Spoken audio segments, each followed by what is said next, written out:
नमस्कार, world 360 degree में आपका स्वागत है। मैं हूं अखिलेश सुमन।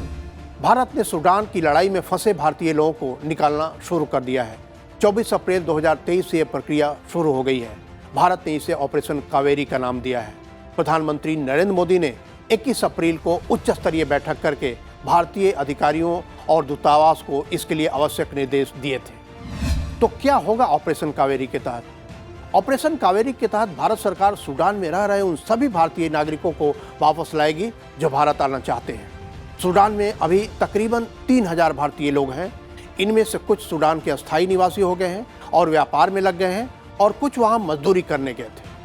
ऑपरेशन कावेरी के तहत युद्ध में फंसे भारतीय लोगों के लिए पोर्ट सूडान में INS सुमेधा नामक जल जहाज 23 अप्रैल को ही लगा दिया गया था, जिसमें खाने पीने के सामान और दवाएं भी मौजूद हैं। इसके अलावा सऊदी अरब के जिद्दा एयरपोर्ट पे भारतीय एयरफोर्स के 2 C-130J विमान भी तैनात कर दिए गए हैं, ताकि वो या तो सीधे पोर्ट सूडान पहुंचकर भारत के लोगों को वापस ला सकें या पोर्ट सूडान से जल जहाज से जिद्दा एयरपोर्ट आए लोगों को वापस लाया जा सके। लाल सागर के दोनों छोरों पर स्थित जिद्दा एयरपोर्ट और पोर्ट सूडान के बीच 45 मिनट की हवाई दूरी है। जिद्दा एयरपोर्ट आ जाने के बाद अन्य यात्री विमानों से भी लोगों को भारत वापस लाया जा सकता है। तो कैसे संभव हो पा रहा है लोगों को भारत निकालना, तब जबकि युद्ध जारी है? अन्य देशों के विपरीत भारत ने अपने राजनयिकों को सूडान में सुरक्षित जगह से काम करने को कहा है, लेकिन किसी भी राजनयिक को भारत वापस आने के निर्देश फिलहाल नहीं दिए गए हैं। इसलिए भारतीय दूतावास की पूरी ताकत भारतीय लोगों की वापसी पर केंद्रित हो गई है।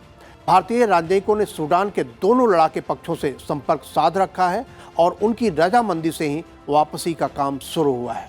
भारत ने सूडान पर प्रभाव रखने वाले देशों अमेरिका, ब्रिटेन, सऊदी अरब, UAE और मिस्र से भी संपर्क साध रखा है। तो कैसे सफल हो पा रहा है भारतीयों को वापस लाने की डिप्लोमेसी? युद्ध या प्राकृतिक त्रासदी में विदेश में फंसे लोगों को वापस लाने में भारत सरकार ने महारत हासिल की है। 2017 में तत्कालीन विदेश मंत्री सुषमा स्वराज ने एक ट्वीट में कहा था कि अगर आप मंगल ग्रह पर भी फंसे हों तो हम आपको वापस लाएंगे। हाल के वर्षों में देखें तो 2015 में नेपाल के भूकंप के बाद ऑपरेशन मैत्री में हजारों भारतीय लोगों को वापस लाया गया था। 2015 में ही यमन के युद्ध में फंसे 5000 भारतीय लोगों को ऑपरेशन राहत के तहत वापस लाया गया। कोविड महामारी के समय वंदे भारत मिशन के तहत दुनिया भर से 60 लाख से अधिक भारतीय लोगों को और यूक्रेन में युद्ध में फंसे 17,000 भारतीय छात्रों को ऑपरेशन गंगा के तहत वापस भारत लाया गया। तो भारत अपनी विशिष्ट राजनयिक शैली की वजह से ऐसा करने में सफल होता है, जिसका मूल मंत्र है किसी भी देश के आंतरिक मामले में गुट निरपेक्षता, सभी गुटों के साथ संपर्क और वहां की आम जनता के लिए मदद की नीति। तो आज की इस रिपोर्ट में बस इतना ही।